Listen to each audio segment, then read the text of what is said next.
So first we're starting off with what looks like obscenely mini skirt. I did a casing for an elastic, and this was a t-shirt at one point, so I just kept the original seam down at the bottom because it's easier that way. I don't have to finish it myself. So we're going to start with that, and then I'm going to show you how to start adding your tulle.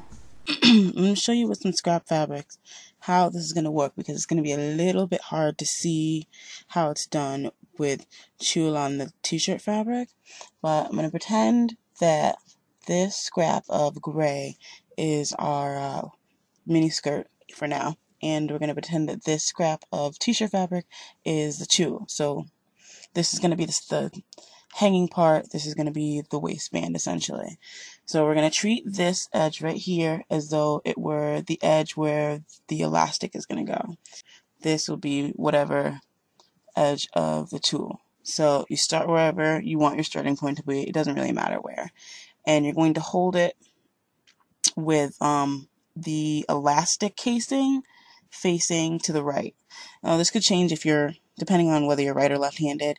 I'm going to hold it to the right. If you were left-handed, you would probably hold it to the left. But you're going to take your tulle like this, and you're going to line it up pretty much straight, but it's not going to be flush. You want it to overlap depending on where your casing is.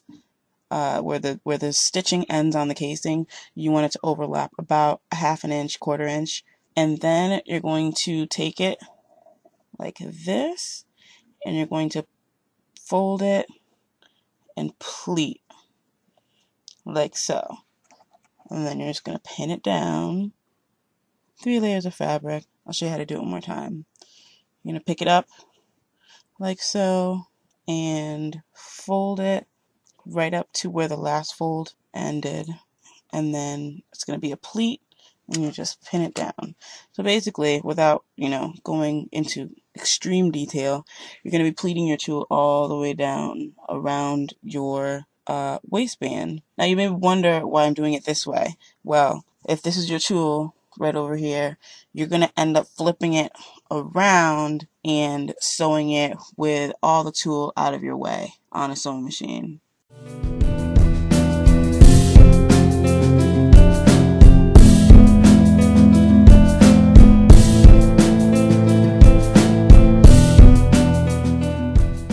So, I've gone all the way around, and right here, what I'm showing you is, this is a single layer. When I mean single, it's a single layer of pleats. The pleats I'm using are approximately 1 inch, a little more, a little less. Doesn't have to be perfect.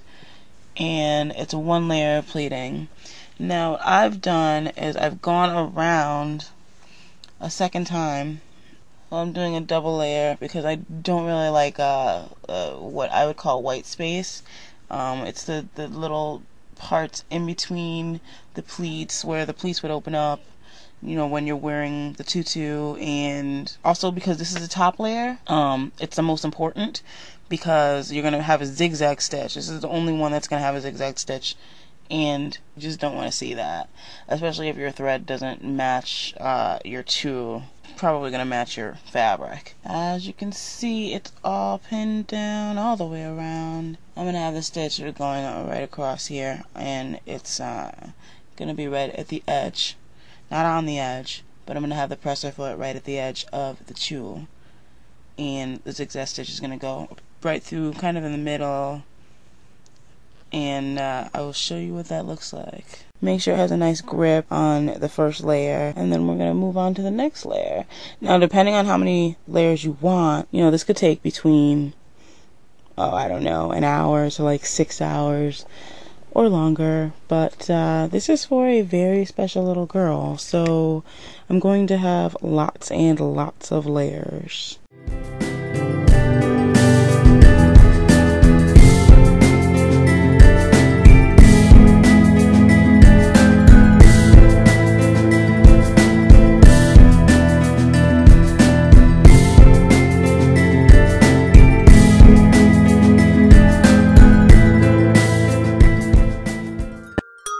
Hey, did you know I have a blog? Seriously, if you want to find more tutorials and projects, or chat about crafts, or just find out more about me in general, you can find me on khayotikk.com and on wickedweb.blogspot.com. It's a creative world out there, and we DIYers need to stick together.